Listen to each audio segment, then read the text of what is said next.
Ladies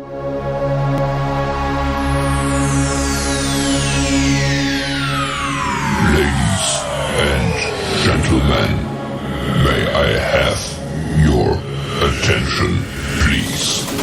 The show starts in 10, 9, 8, 7, 6, 5, 4, 3, 2, 1, go. What's up, guys? Welcome back to another episode of Deck Talk Podcast. And I am Colin Burnett. And I am Norman Lee. Tonight we are going to just do the chat with Norman Lee and Colin Burnett tonight. It's going to be a great episode. All the people that we contacted, especially that was through the Bassmasters, the classic that we met there, they're actually at Lake Murray getting ready for the tournament. So we have about 2 weeks that we're not going to try to bother them while they're at Lake Murray and Santee Cooper, right? Yeah. I think Lake Murray's first, and then they got actually 2 weeks back to back. 1 week is Lake Murray, and then the very next week they go to Santee Cooper. Exactly. So, man, we've had a pretty exciting week here this week, haven't we? Tell you what, man, as fun as we're having, we got a chance to hit the lake a little bit yesterday, and we'll talk about that here in a little bit. But man, I'm glad for this weekend to get here so I can actually try to relax a little bit and take the weekend off and do some heavy duty resting and relaxation. Heck yeah. We're going to talk about Chickamauga and Nickajack mainly today, and then we've got some exciting news that we're going to announce here in a little bit. Let's wait a little bit on that, Norman, and let's talk about Chickamauga first, and then we will go to before we talk about Nickajack, let's make the announcements. Yep. And so we have we've been on both Chickamauga and Nickajack quite a bit here recently. Here in the past week and a half, I've spent more time on Chickamauga, primarily for the fact, Norman, that it's that we are it's spawning time. Everybody wants to catch that big bass, and if you don't believe that Chickamauga still has them big bass, you need to go check out Bass Quest Charters, our buddy Caleb, and check out Wishing I Was Fishing. They are proving that Chickamauga still has some monster fish in there. Yeah, I tell you what, Caleb Bell and Wishing I Was Fishing, their guide service, man, they are putting it on them monster bass out there in Chickamauga. They are doing it to it, and that, to Caleb and Wishing I Was Fishing, their guide service. I tell you what, they are known for putting those big giants in the boat, and their post shows it almost on a daily basis. On a daily, that's it. But let's main thing, like with on Chickamauga here, we have seen the past 2.5 years, I've really seen that a lot of people that are fishing Chickamauga now are they're from out of town. If you go to any boat ramp, I guarantee you, let's say that there's 50 trucks and trailers at the boat ramp, I guarantee you 30 of them's going to be from out of town. Yeah, and That is true, and a lot of that has to do with the bucket list deal that Chickamauga has became. Um, within the last 5 years, about 5 years ago, Chickamauga was rated number two bass fishing lake in or the bass country. fishery in the country. Yeah. And And so, which is good. well, yeah, it's good and it's not. Yeah. It has its upside and its downside. Um, but the downside of it is that now it gets is as pressured as it was before, because Chickamauga has always been a great lake and all the locals know it as one of the best fish lakes in the country.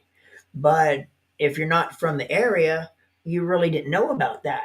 And then when it gets nationally recognized as one of the best fishing lakes in the country, now, just like Okeechobee has been for years a bucket list lake on a lot of people that don't live in the area that can't fish it all the time. Now Chickamauga become a bucket list lake. Yeah. So you're getting a lot of out of towners come just to spend a week to fish Chickamauga.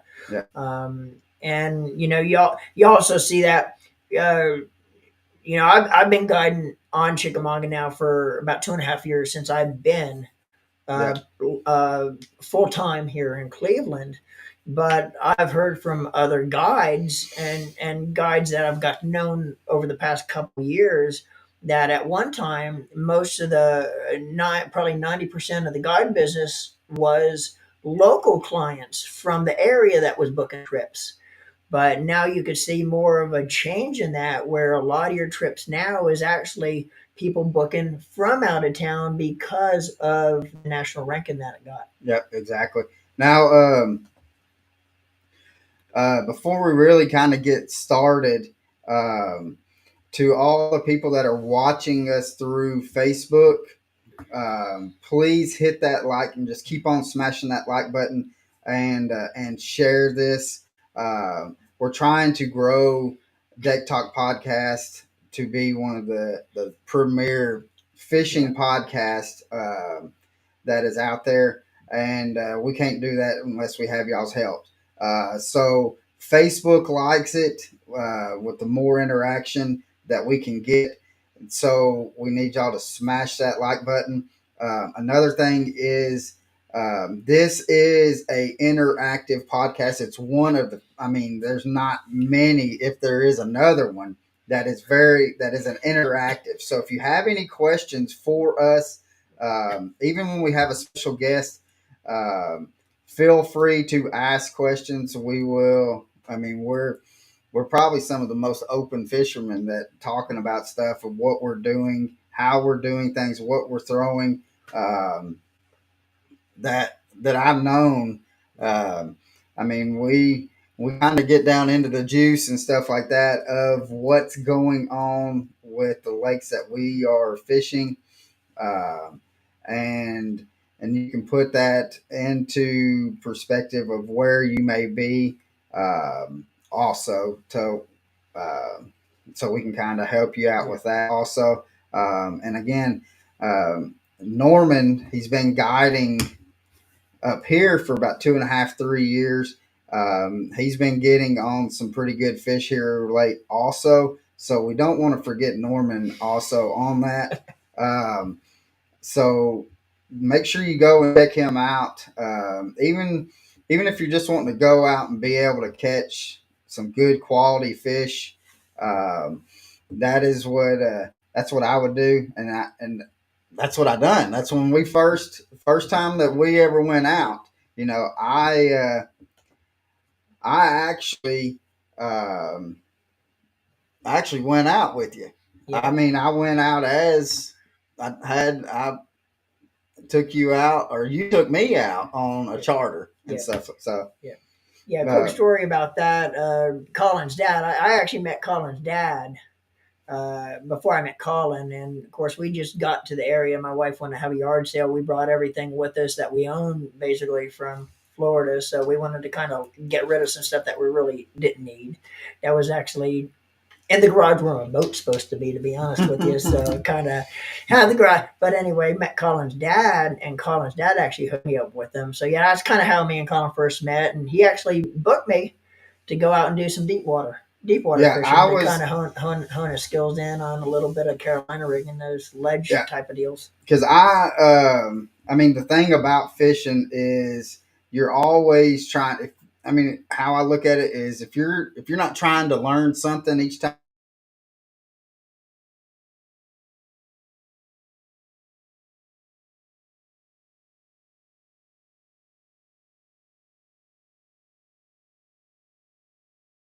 that you Another thing too is I don't care who you are, what your skill level is, how good you are. And me and Colin, we have friendships, and we know a lot of the guys at the top level of the sport. Over the past years, we've got to know a lot of these guys really, really good. yeah And even those guys, when they pull up to a boat ramp, Colin, they immediately, as soon as they get out of their trucks, their ears go open, and yeah even them guys are trying to pick up little things from other people just by listening what's going on around them that might help them on the water as well. So, and even for them guys to do that, it doesn't matter how good you are or who you are or what your skill level is, you never are going to stop learning. no. And that doesn't only apply to fishing, that applies to anything in That's life as life, well. period. Yeah. Yeah. So if I mean, and that's how I look at it. I mean, here, I mean, I have really, I guess you say, the past 8 years, I've really kind of hit fishing a little harder. Started doing a little bit more tournament fishing, and was doing quite a bit of tournament fishing. But then, not to the extent that like you had done it, Norman, but fishing dog fights and stuff like that around here.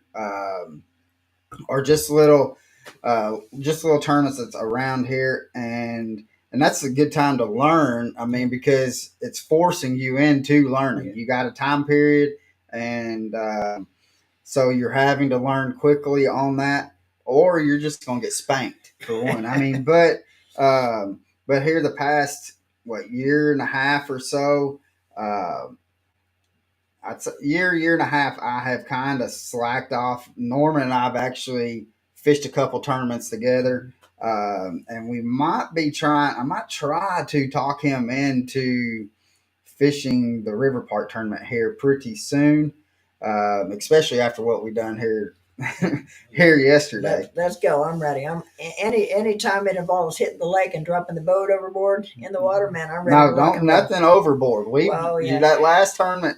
I'll tell you this: the Yeah. last tournament that Norman and I done, we It's actually the only tournament me and you fished together.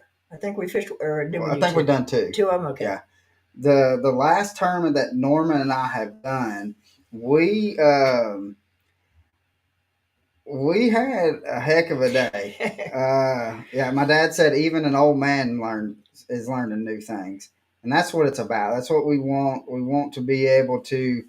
Uh, well, my dad goes out with us quite often. I mean, there's more times that he goes out with us than he doesn't. But he's done better. I mean, even this past winter, he was catching some pretty big fish here this winter. Yeah, he was. And I so mean, for a while there, I think he had a good lead on us. we had your dad out on the boat twice. I think at the beginning of the year, and your dad in two trips out with us fishing off the back of the boat, granted me and Colin standing on the front of the boat, and your dad had more fish in the boat in two trips than both of us put together. I think. Yeah, I think we kind of We we've caught up to him. Yeah, though. we used to have a nickname for your dad. Used to be Net Man, and Yeah. we actually started calling him Fish Catch Man. Had to throw the Net Man away. Yeah. He's been catching them here lately. So, but let's talk real quick about Chickamauga. I mean, because Chickamauga and Nickajack, the largemouth, are, I mean, they're right in the midst of the spawn, and so now is the time to get on Chickamauga, and you're going to. I can't say you're going to, because the likelihood of you catching a bigger fish, the odds are better in your favor right now. So right now, you want to, if you're going to uh, book a trip with somebody, right now I would be booking a trip. What's up, Zach? Um, so right now you're going to uh, the likelihood of you catching a big fish is pretty good right now. And what we've been doing on Chickamauga, we are literally within, like, I'd say a foot to 2 feet is what we're fishing in right now. And if we're in my boat, we can get shallow, even shallower than a foot. In Norman's boat with that 21-foot Triton you got, that's kind of tough to get into that kind of skinny water. No, But we get in there. yeah, especially when we see them, we're getting in them, we're yanking on them. But we that's what we're doing right now. Here, probably within another 2 to maybe 3 weeks, we're going to start seeing them fish pull back out to them. Yeah. To the offshore points and Yeah. stuff like that. And the thing about this time of the year when the majority of the majority of the fish pull up tight. They move in. They move into the shallows. Yeah. The pre-spawn, they go into spawn, do their heeing and sheeing.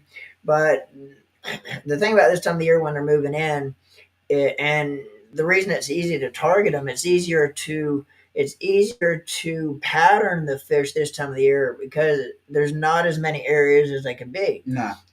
Even the heart of the summertime when it's hot out, you can still catch the bigger fish shallow on Chickamauga. You're still going to find them in shallow.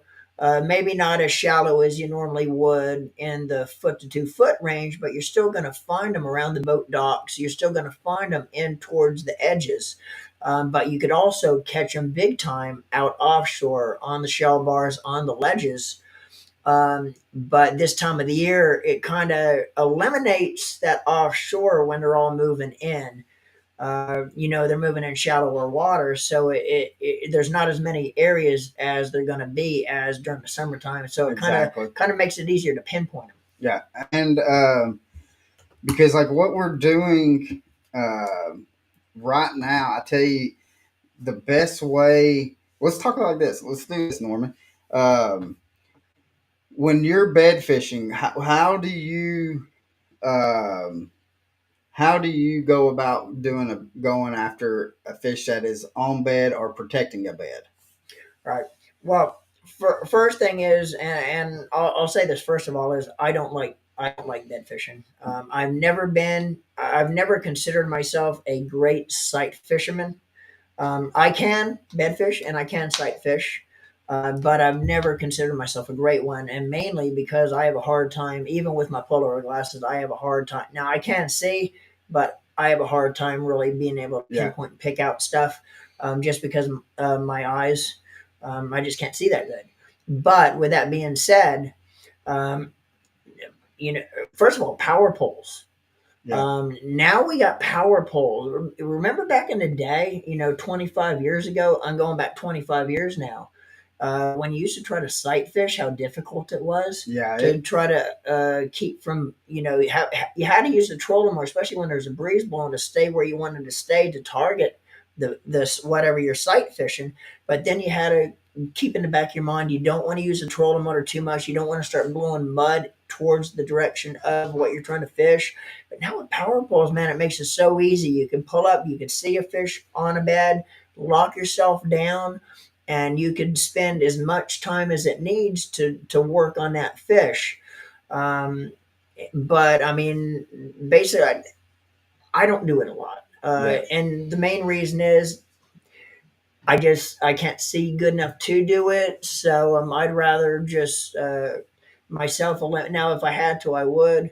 But sight fishing or bed fishing is kind of an art, because you just can't show up locked down on a bed with your power poles and start pitching into the bed and think you're going to be able to catch the fish. Exactly. There's a lot more to it than that. Sometimes you got to work on the fish. But I've never been one, man. If that fish is not locked onto the bed where she's ready to protect right then, I've seen anglers work on a fish on a bed for 3-4 hours, and finally they'll get her to hit. But I've never been one that wants to waste that much time just working on one fish, even if she is 5, 6, 7, 8 pounds. And we've seen a lot of tournaments being that has been lost because somebody spent so much time on it. Yeah. But with me, I won't say I enjoy being able to do some sight fishing on bed fish. I typically, when they are bedding, I'm not hitting every bed because I don't want to. I don't believe that it messes them up that much, but we're not scientists. We don't know much about like what the fish. I mean, besides what we're doing as a fisherman, knowing their pattern of what they're doing, we really don't know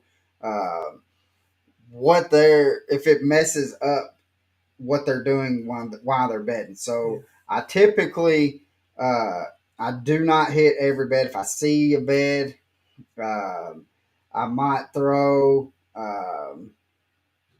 Jamie Jones says he's got a tournament out or tonight out of Harrison Bay. Good luck, Jamie. Hope you smoke it to him, brother. Yeah, we man. I want to get out there so bad, Jamie. But I've been going since about 10 o'clock last night, and I called Norman. I called Norman and said, "Hey, I need to go home. I need to get some sleep get ready for the podcast." And there's a pond right behind where I live, and so I went to that pond, and I seen this 7.5 pounder that I was like, "Oh man!" And I threw up on the bed. I threw a jig up on it, and nothing did not phase it or nothing, and could not get any kind of reactions out of it. I seen the male and threw up by the male. The male did not want nothing to do with it, so I said, Norman, I can figure this, because this is my favorite way of doing bed fishing. Is I put on a 4/0 mustad hook and or EWG hook, and then I just put a straight worm on it. Threw that sucker out there, or just pitched it out there to it, and just kind of I mean, you could probably eat a sandwich or two before in between each. It is slow, and only people that do it, I say, are kind of crazy because it takes so long to when you're bed fishing. But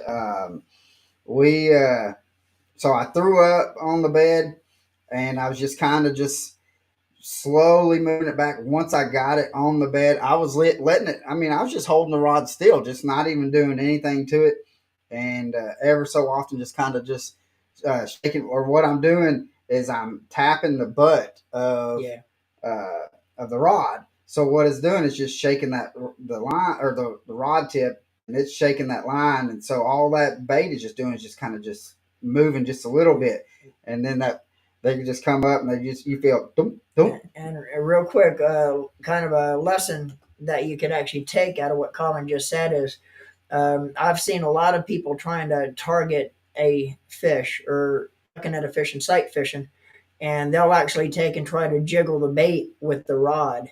And just what Colin said, if you take and just have a dip in your line, and just kind of tap the butt of your rod, it's going to just basically, especially if you have a nice sensitive tip on your rod, if you tap the butt instead of trying to use your rod itself to jiggle the bait, if you use the rod to jiggle the bait, every time you jiggle the bait is actually moving towards you. So it's moving out of the sweet spot of the bed as you try to jiggle the bait with your rod. Take and do the butt thing on the back of the bottom of your butt of your rod, just by tapping it. It just vibrates. It just vibrates that bait. The fish could feel it, but it's not going to move that bait. Yeah. And the bait's going to stay in the sweet spot of the bed by doing that. So you're actually not moving the bait, but it is vibrating the bait, and that's all you need to do to kind of trigger that bite on that bed. But I'm going to tell you one thing though. Colin calls me, and he says, "Man," he says, "I just pulled up at this pond." And he goes, I'm looking at a 7-pounder now. She wouldn't bite what I was throwing at her first. I'm just going back to my truck and I'm going to tie on a 4-aught hook and put a worm on and see if I could catch her. I go, you do realize you got to be here in an hour? He says, yeah, but I got to see if I can catch this fish first. I'm like, man, you're more addicted to this game than I am. Yeah, that was funny. But yeah, he calls me up and he has to be here in an hour. And he's at a farm pond or a pond on the side of the road trying to catch a 7-pounder. Yeah, it pretty much is a farm pond. Yeah. We got Jamie Jones asked the question, says, how do you decide what colors you're going to throw from day to day, or do you just throw what you have the most confidence in? I'll go first, Norman, Yeah, go ahead. and then you can go. I typically when I'll say this, my grandpa, my dad's dad, had he was a junior vice president of Genesco Shoe Company, which is a women's shoe company, and so he got to travel all over the world. But one of the places that he had to go was down into Texas. So back then, the Texas rig was just now getting going, and so he took a guide trip out, and this guy was like, he actually went. It was actually Fork Lake. No, I take that back. It was Rayburn. He went to Rayburn.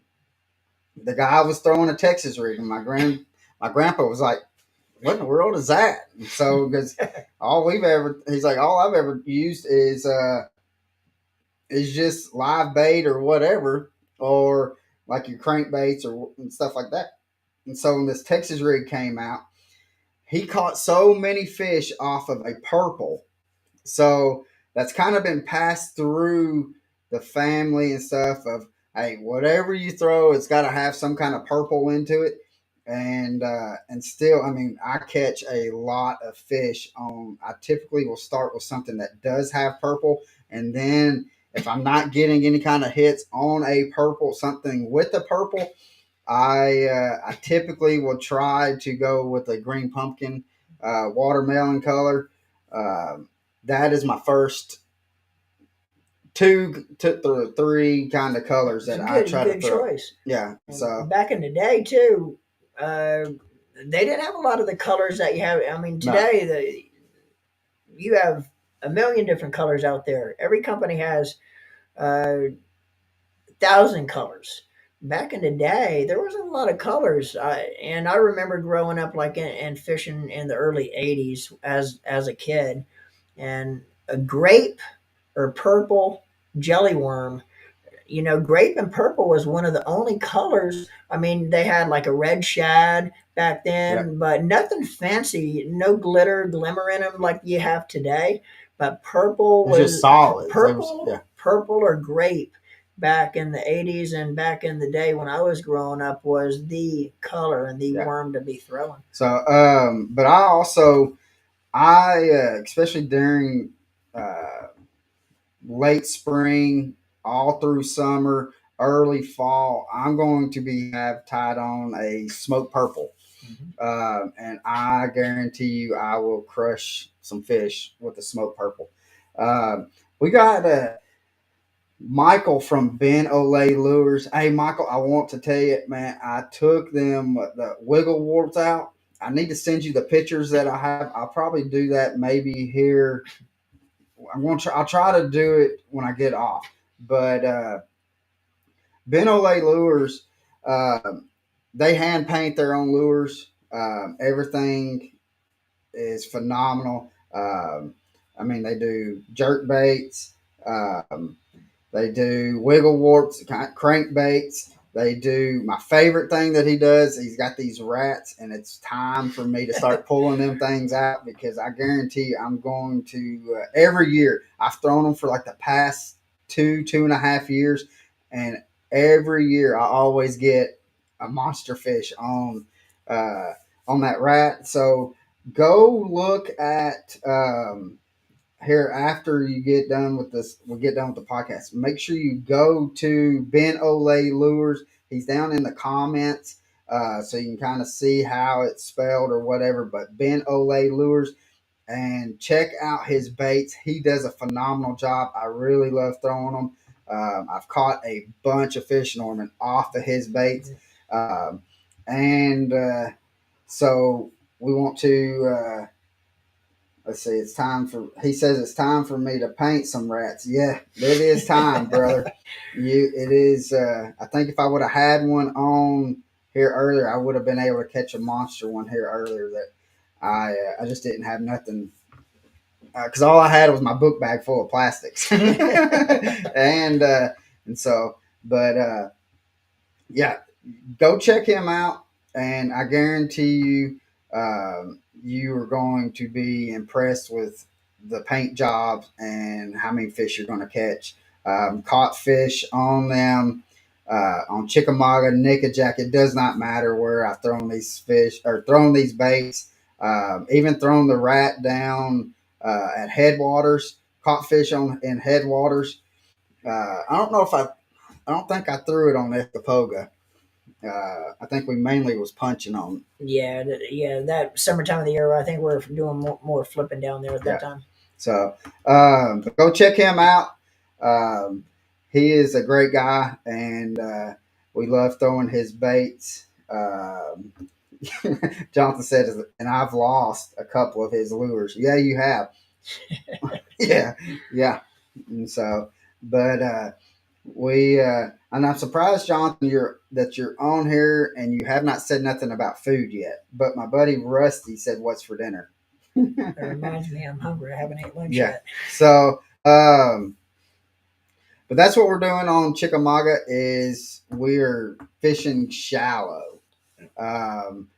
And I was talking to Greg and Dylan at Talking Tackle, and they're part of the Wishing I Was Fishing, they are the Wishing I Was Fishing with Tanner, and they're throwing a big rat. They're throwing a glide bait right now, and so. But and they're catching giant fish. We got Norman out here. He went out on a guide trip here last week, wasn't it, on Chickamauga? That you got into some, didn't you? Yeah. Had a guide trip last week on Chick, and took a father and son out from. They were from Alabama. Came down for the day. I guess the son had spring break, so they plan a fishing trip every year during spring break, and they gave me a call out, so we booked the trip, and we had a fun day, man. I think we ended up catching over 40 bass, uh, 10. I think 10 or 11 of them was over 3 pounds, between three and 3/4 pounds. Didn't catch any giants, but like I say, we had 10 or 11 that was in the 3+ range, which very, very good quality fish. We ended up catching them a few different ways, mainly on lipless crankbaits. We caught a lot, the majority of them actually on lipless crankbaits. We ended up catching a few, flipping some soft plastics, flipping the 6-inch big stick bruiser bait. We flipped that up under some boat docks and some marinas, and I think 2 of the 3+ pounders we caught doing that. So, yeah, we had a fun day, and it was a good trip, and like I say, caught a lot of fish and a couple more happy clients. And what you'll see. Like with how Norman just said that he caught some on a lipless crankbait or throwing crankbaits and stuff, that those are fish that are potentially moving up. They have not spawned yet. They're still pre-spawned. When you can still catch them like on a swim bait. And what's the bruiser? Super swimmer. Super swimmer. Yeah. When you're still catching them on them swim baits, the super swimmer by bruiser or whatever, or you're throwing the crankbaits, that's when they're still trying to move into. They're still in that pre-spawn. Right now, you want to be up on as shallow as you can be, and just I would be dragging, like if I was Jamie right now going out, I would be dragging a lizard, probably like a green pumpkin or a watermelon. And so he, but I know he will be out there throwing a spinnerbait. Yeah, So and you know, spinnerbait's a great option right now too. Especially, like I say, Jamie has that tournament tonight. It's actually a night tournament. yeah, I think they start at around 6, right, Colin? But they go till nine, I 9. think. Yeah. So yeah, they fish till after dark. But uh, the thing about this time of the year when they're moving into the bed to spawn, pre-spawn when they're sitting on beds, you don't necessarily have to sight fish to be bed fishing. Yeah. If you know you're in a bedding area, Yeah. Drag. As long as you just toss a worm around, like Colin said, one of my go tos, and I know it's Colin's go to for this time of the year when you're throwing a soft plastic, is the like an 8-inch lizard. Yeah. Very good because a lizard is one of the predators that bass have to fend off in the shallows when they're trying to protect their bed. So that's always a good option. But you don't necessarily have to be sight fishing for bed bass to be catching bed bass. No. If you're in a bedding area, if you're chunking and winding a shoreline, you know it's a bedding area. Chunk and wind that lipless crankbait. If it runs over top of the sweet spot of that bed, and you got a bass that's locked down on it, she's not eating the bait to eat the bait. She's eating the bait to get it off the bed. But the thing with the lipless crankbait is usually when she grabs it to get it off the bed with the treble hooks, you're going to stick her regardless. Yeah. But I mean, but when it comes to when they're on a bed, typically a moving bait like a lipless crankbait is coming past their bed so fast that they're not even going to pay it any attention. So when we are doing, Norman and I, we done it here early this week on Chickamauga. When they're on bed and you slow down, just like what I was saying today, I ended up catching that 3.5 pounder, which was the male, but it was because I'm slow and I just, in which a lot of times, like Norman was saying, you don't know, sometimes you don't even know that you're on the bed, but you'll feel it, don't, and then what they're doing, then they'll grab it. They might grab the tail, and they're just picking it up and getting it off the bed, or they're going to inhale it. But I mean, that's typically that's exactly what we're doing right now on Chickamauga. So, I mean, do you have anything else, Norman, to put on to that? One more thing. Timing is everything. Timing is everything when you're fishing a bed. Especially if you're tournament fishing and you're sight fishing beds, timing is 100% key when you're sight fishing. And if you swing and miss, and the bait's on the way out of the fish, the bait's on the way out of the fish's mouth when you swing on her, and you stick her but you miss her, you're pretty much that bed's gonna be done. Very seldom that fish is gonna come back. You're gonna spook her away for a while before she'll actually come back and lock herself back down on it. But what they're doing when they pick that bait up off the bed is all they're wanting to do is get it off the bed. So typically they'll get it in their mouth and move off to the side with it, but they're going to drop it. They're not eating it to eat the bait. They're eating it to move it off the bed. Exactly. So keep in mind too, I've been and again, I don't do it a lot, but I have been sight fishing before. And what I will do is when I'm fishing a bed that fish is locked down 100% on that bed, I will actually flip it to her several times, have that fish pick it up and move off with it without setting the hook. And I know if you're if you're tournament fishing, when you're sight fishing, that is the hardest thing psychologically to get yourself to do, is not jerk when that fish moves off with it. But what I'm doing is I'm timing that fish. Yeah. As she moves off, I see her pick it up. I feel her move off with it, and then I see when basically she drops the bait off the bed. Now what I'm doing, I'm timing that fish, so I'll do it about 2 or 3 times. Once I get that timing down, next when she picks it up and I'm ready to go on her, I kind of have an idea how long I have, and typically when you do that, you're going to swing. You got a better chance of not missing when you got a good timing on that fish. So that's something you might want to think about when you do it, is try to time that fish to see what your reaction time, see what your hook set time is on that fish. Because if you're sight fishing and you swing and you miss on her and you stick her, chances are you're not going to be able to catch her before you have to get back to weigh in. So keep that in mind too. So, make sure your time is good.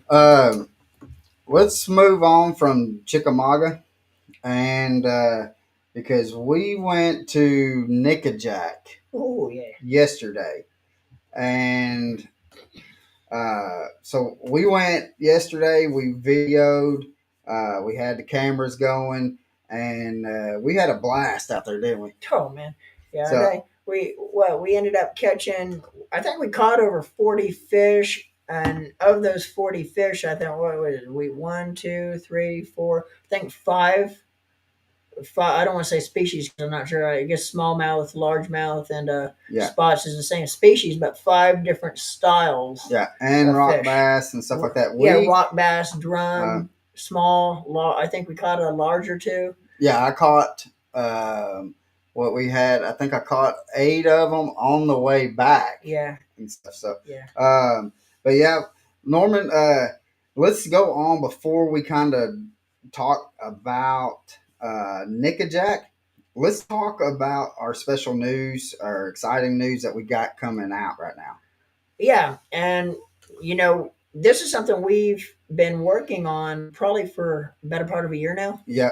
And we've been kind of experimenting. We've been doing some product testing. We've been doing some research, some on-the-water research, some field testing on it. But we got a new lure company that we're kind of working on.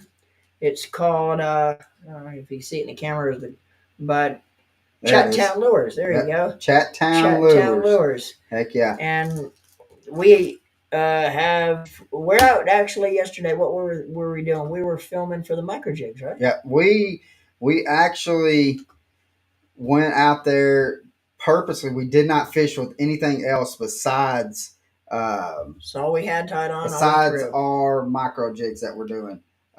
This here is called the River Magic, and it held to its name. We have caught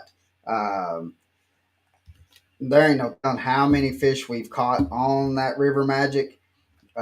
Josh Antoine is using the River Magic and the PB&J, which Norman's got it right here in his hands. Yeah, that is our PB&J right there. And you threw the PB&J a lot yesterday. I threw it, yes. You stroked him on it.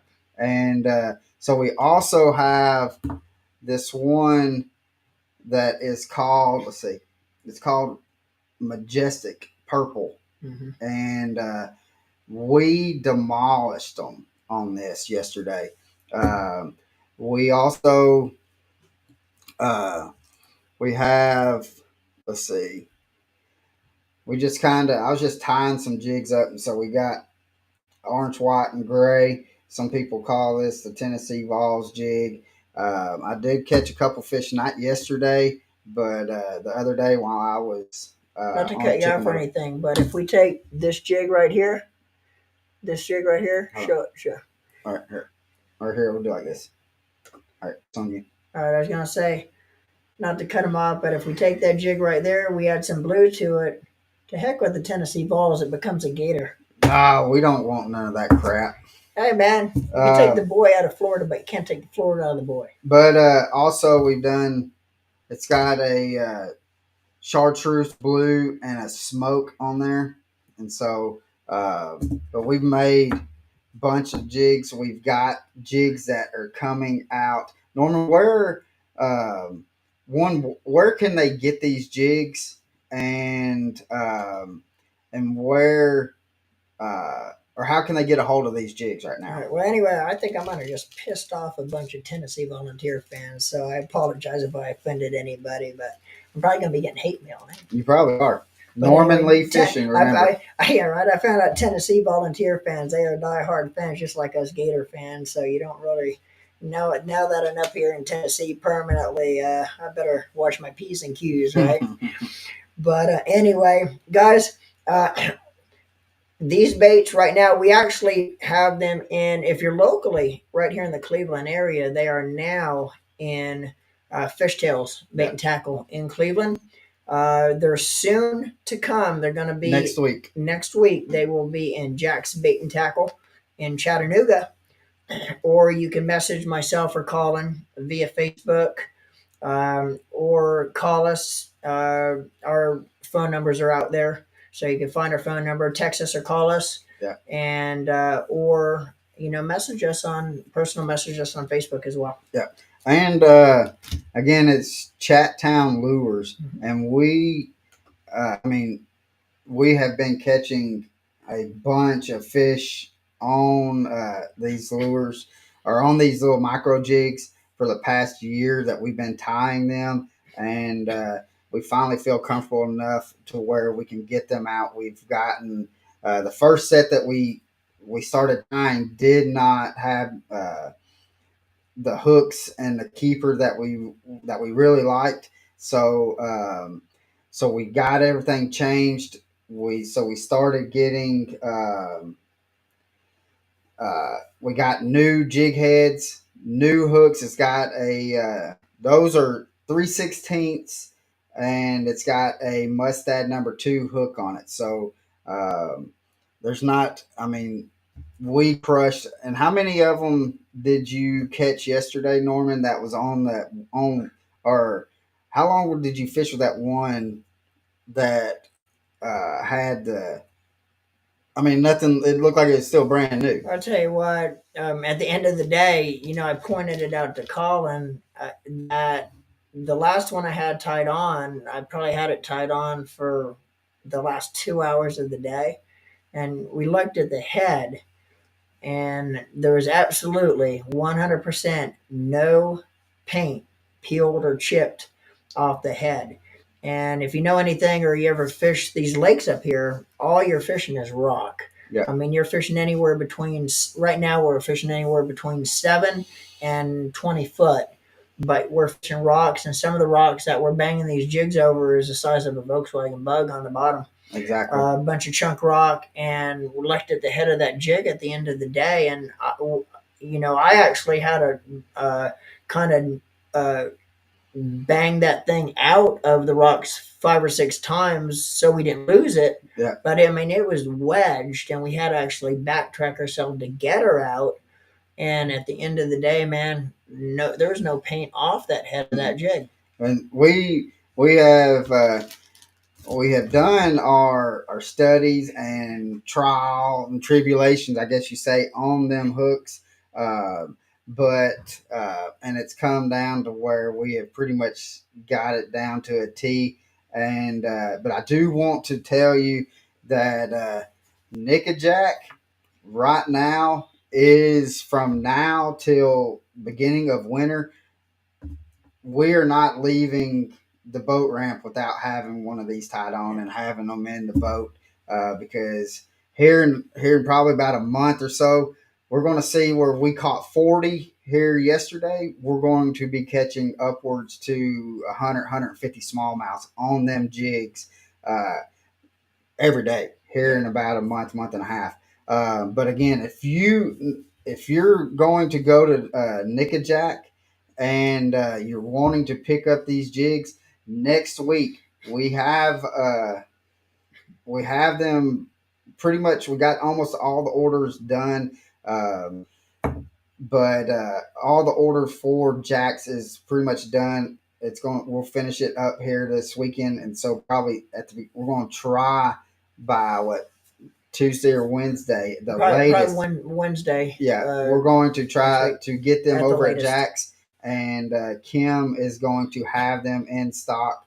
And if you don't believe that they catch fish, go check out Chattahookum, Josh Antoine with Chattahookum, because he has been using these and has been doing phenomenal. I mean, the fish, you go check out fish that he's catching on Nickajack, and he's using the Chat Town lures. Um, he's catching a bunch of fish, and he's people that's going out on his guide service are breaking PBs right now. So make sure you grab these at Jack's Bait and Tackle. I guarantee you that you will love these things, and they're going to do the jam of catching a bunch of smallmouths for you. Well, I mean, pretty much, it's not just smallmouths. We've caught largemouths, we've caught spotted bass. I mean, we've pretty much caught everything in there except for them sturgeons. But they are phenomenal baits. But again, Jack's Bait and Tackle is going to have them here. Look for them here by Wednesday is what we are shooting for. If I can, if Norm and I can get to there before then we're going to have them before. We'll do another live, not as a podcast, but just between Norman and myself and with Kim about saying that they are there. And I guarantee you that you're going to love them, and it's going to be something that is going to be put on the deck of your boat at all times, especially when you're on Nickajack. We do use them on Chickamauga. Mainly when I use them is going to be where I've got some current and I've got some bluffs, 20 to 40-foot bluffs. And oh yeah, and we also, these are silicone skirts. John Pate asked that. And this is that living rubber. We've been doing, my dad loves this jig. He's been fishing with this jig, I guess for about 4 or 5 months. His big fish that he's caught here this past winter has come off on this with the living rubber. That was his personal best too. Yeah, his personal best. We also got some football head jigs that we are tying also. But mainly right now, we're just focusing on getting those micro jigs into Jack's Bait and Tackle and fishtails. So that's what we're wanting to focus on right now. And we're going to venture out into, we've got the football head jigs we're tying. If you contact us and you're wanting some football head jigs, we have football head jigs. Norman, talk about what we've got on that also as lures that we're coming out with.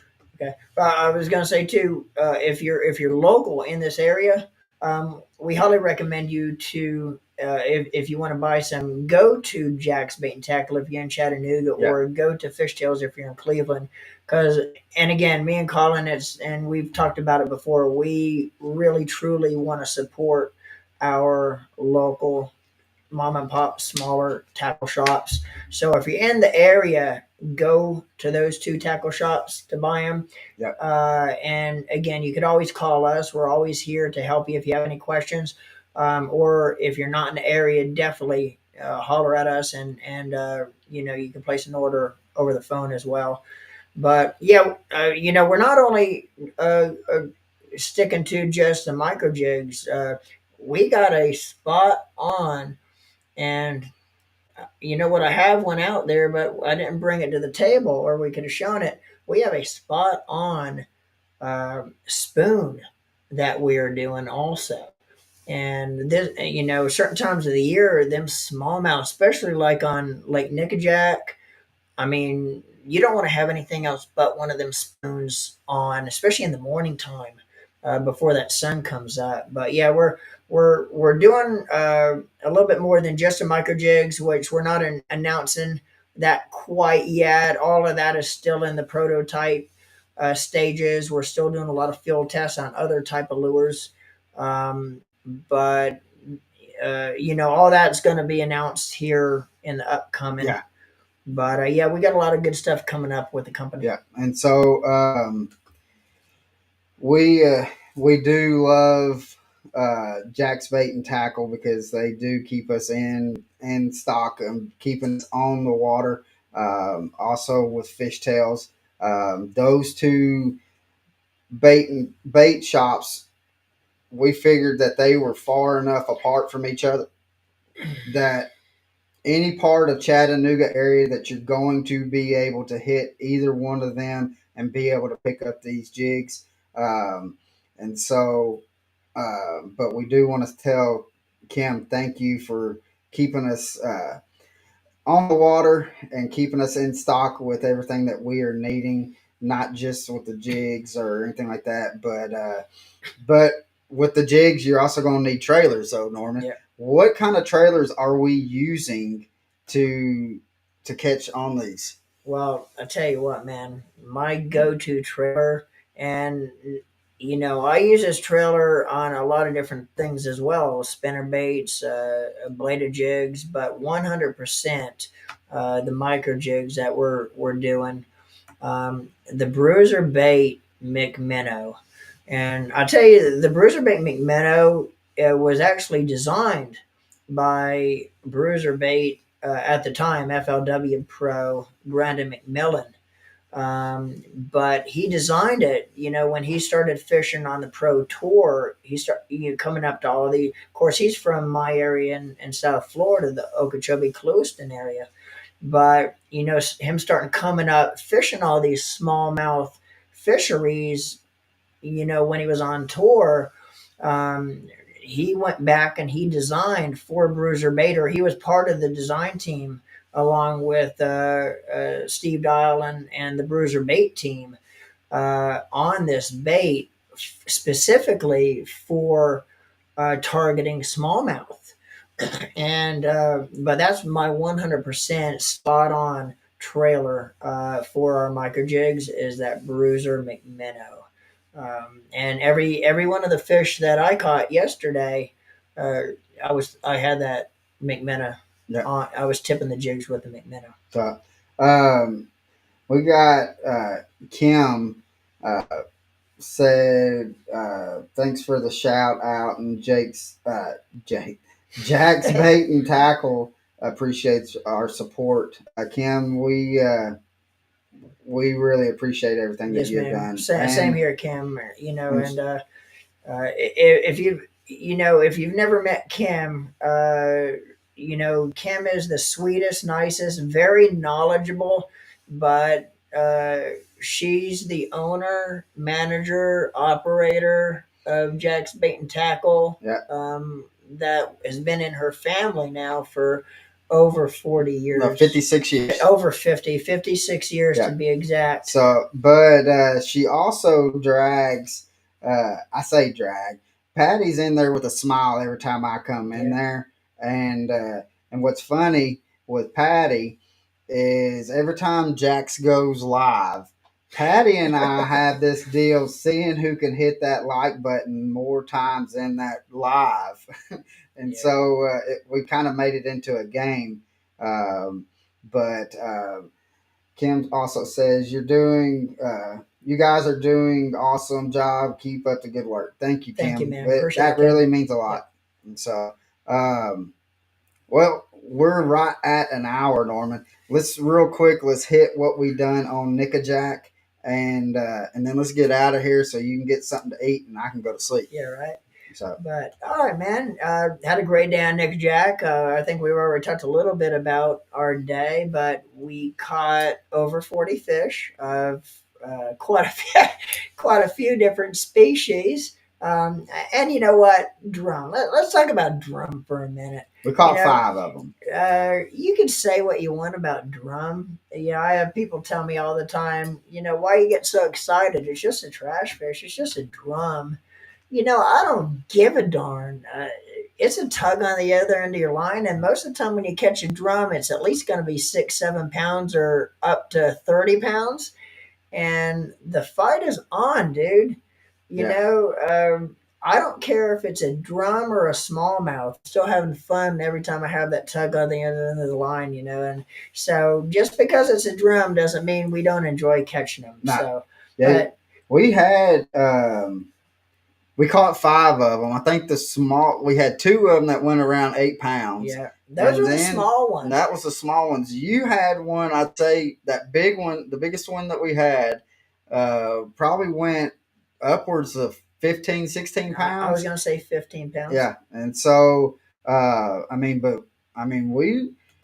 we put a hurting on them, but the main thing we done, weren't fishing a drum tournament. We would have. Yeah, we would have smashed some people on a drum tournament. Just the best 5. We only had 5. That's all we needed, but we did smash some spots and some smallmouth. Smash some spots. I think our first 2 fish of the day was 2 really, really nice spots. Yeah. I mean, well in the keeper range. I'll tell you this, we threw nothing but the Chattown lures, and with the micro jigs, and we had within the first hour, we had 3 spots that was over 9 pounds. Yeah. And that is, I mean, you take that into any kind of tournaments, especially a 3 fish tournament, you're going to be putting in some money. And so, but we know that we're going to be able to catch bigger fish than that. On these things, but we had one issue, not with the lures, not with anything that we were doing, but right now on Nickajack, we didn't have much current. We did not have any current, and you really need to be throwing these with current. Isn't that right, Norma? Yeah. I mean, you'll catch fish all day long with no current, but the better quality. Yeah, what happens is when you don't have that current, the big smallmouth bite's gonna go pretty much down to nothing.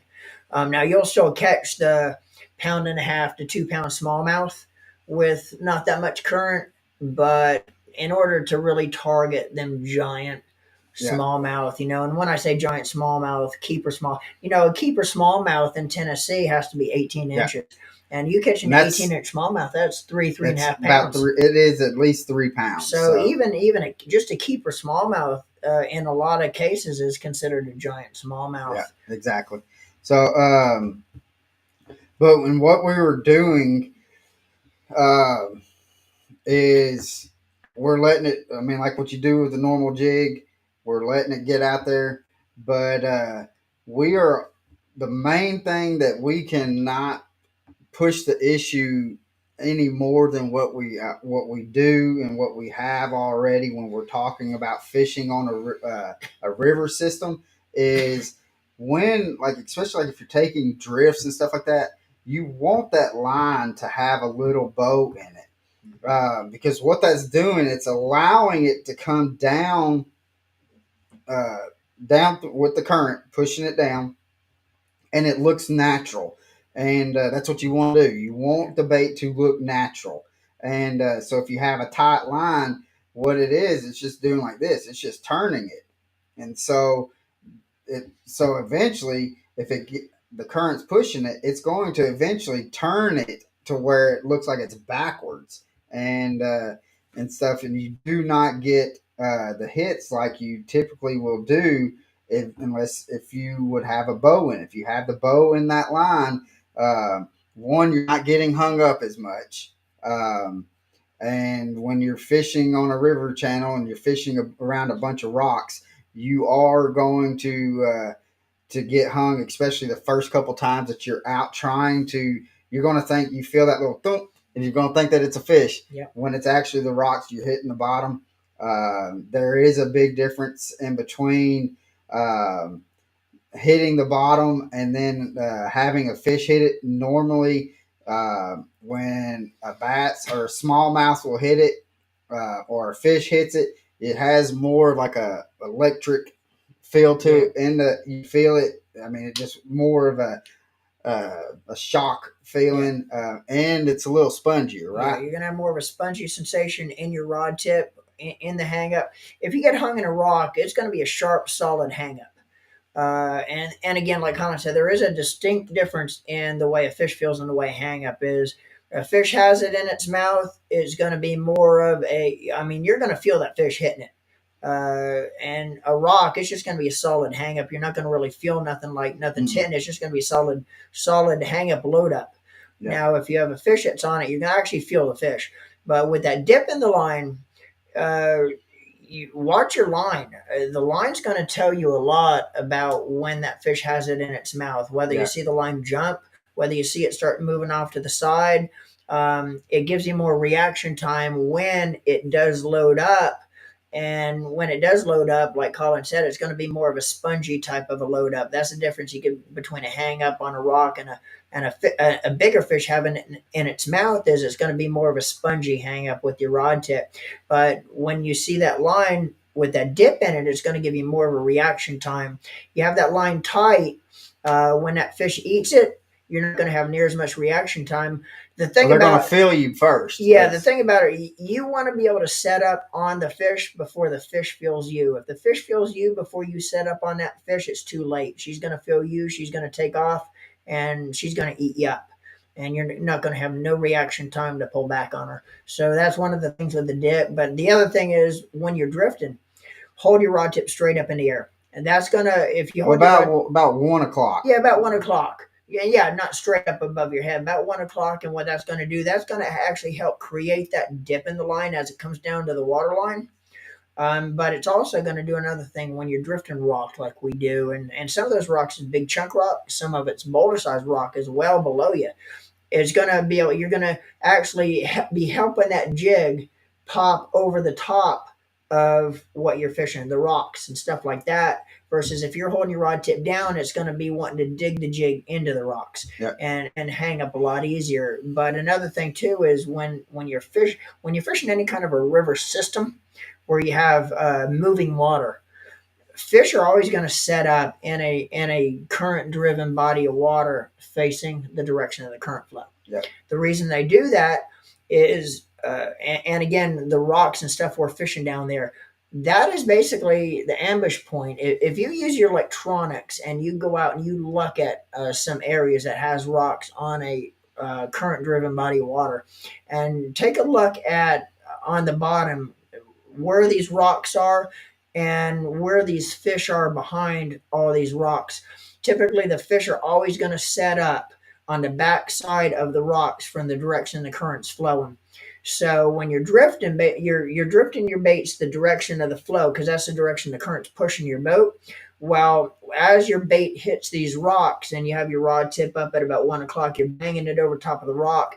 When that bait hits the top of the rock and falls down the other side, that's that ambush point for that fish. Typically, the fish is going to ambush the bait at that point. And when they do that, the rule of thumb is the bait don't see what hit them. Mm-hmm. They hide from the bait, so the bait don't have any reaction time to get away from that fish. They ambush. It's called an ambush point.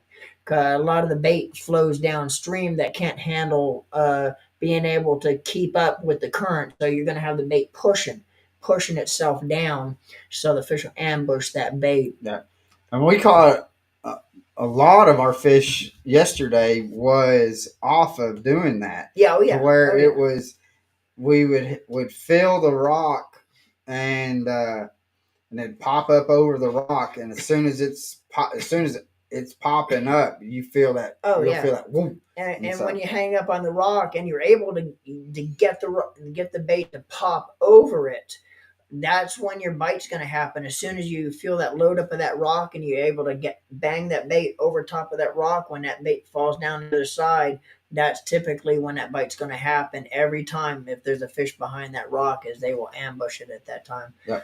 And another thing too, when you're fishing a current-driven body of water, if you're not drifting or doing drifts with the current, if you're fishing, say, an edge, the same rule of thumb, you always want to keep your boat positioned against the current. So you always want to fish upstream, because when you're casting, you want to when you're chunking and winding an edge, you want to cast with against the current. So you're always bringing your bait back. If you're using your trolling motor and bait cast in the shoreline that actually has current, you always want to be fishing so you're you're fishing upstream because your bait's coming back with the current because it's going to be coming back the direction the fish is wanting to bait where they're facing that current. Exactly. And which yesterday, we kind of had to cut our fishing time a little short, and which Norman didn't know that I was going to bring this up, but I'm going to bring it up. But this is a great example of why you would want to have the power pole charge on your boat. We actually had a battery go dead. Just from usage and stuff. So like that, cranking battery couldn't start the motor. And so we had to troll probably I'd say about a mile and a half. And but as we were trolling back upstream, of course it had to be to where we was having to go back upstream. But as we were going back upstream, we were chunking this stuff we got onto the least amount of current to where it was easier for us to go, and we was chunking the micro jigs up onto the bank and bringing them back to us, like what Norman was saying, was throwing it out in front. There was still current, it wasn't as much, but was bringing it was allowing it to drift down. And again, and we caught, I was going to say there wasn't that much current yesterday, but we still had current. It was probably about 4 to 5. I would say 4 to 5. Wouldn't you on the current? Yeah, it was. But that's very slow for what Nickajack normally. They only had like 2 generators going and stuff. So and that's slow. That's very slow, especially when you get away from the dam. As you get further down the river, it pretty slow current. But if you're having to troll against it, it still sucks. But we made the best out of it. We caught over 10 fish coming back, just that we would have missed because we would not have really hit that area. But we did catch all the fish we caught. I mean, we did not throw anything else. Even we had Josh Antoine called us up and he said, "Man, throw a jerk bait right now. We are crushing them on a jerk bait." And they like, "We caught 12 in the past 45 minutes on a jerk bait. If you got a jerk bait, throw it." And we're like, "We appreciate it," but we're out here filming for the jigs. But other than that, man, hey, real quick, Norman, let's talk, and let's make this quick because we're at an hour and 15 minutes.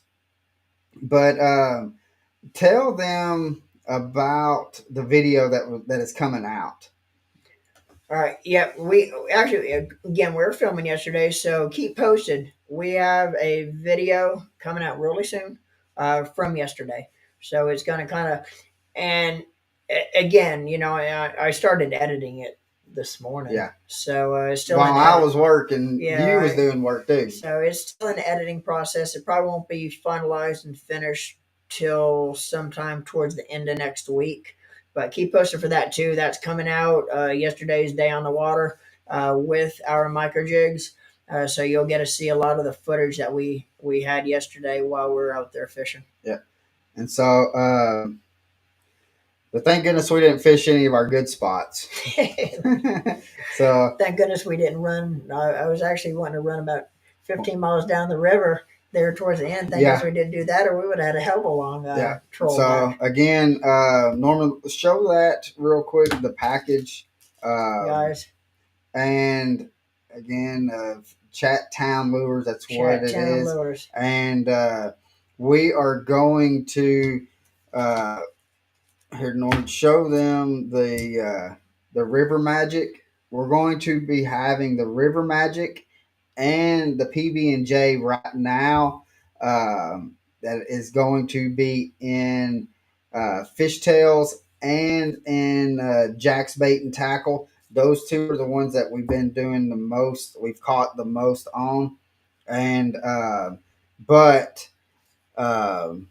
we got the Majestic Purple, which Norman's got right there, and we're going to have it coming out to them also as soon as possible. We're going. And another thing too is we also caught some of the fish we caught yesterday was on a color that I actually and that's what I was looking for to see what it was. Yeah, I don't have it. I don't have it on the table, but yeah, we a new color we actually haven't named yet. Yeah. So if you want to help us out, leave in the comments of what, and it's more or less like a motor oil looking color. I tell you what, why don't we do this? Because you kind of read my mind here, Colin. Why don't we do this? Leave in the comments.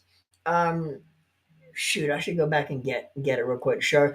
Yeah. I'll kind of chit chat. I was gonna say I'm gonna run back and get it real quick, but leave in the comments what you think we should name this bait. Yeah. And we'll try to. And what we're gonna do is we're gonna pick out of all the comments that you guys leave us on the name of this bait. We'll pick whatever we think is the most appropriate name for this bait. Yeah. And what do you say? Whoever wins, what do you say? We give them 5. We'll give you some of our jigs. Yeah. We'll make sure we'll hook you up with some of the jigs. But anyway, hold that thought. So while he's going to go get that, he's going to go get it real quick and then show y'all, and then y'all can just leave a comment about the name. We are thoroughly enjoying making and throwing these jigs. We have caught hundreds of pounds of fish easily on these jigs. Again, here in about a month and a half, we're going to be using these jigs and catching 150 smallmouth a trip. So it's going to be fun. And again, we've got the living rubber. This one is a black and blue. This one is like oh shoot. My dad said peepaw's a lot. This one is like an olive green pumpkin with black stripes. But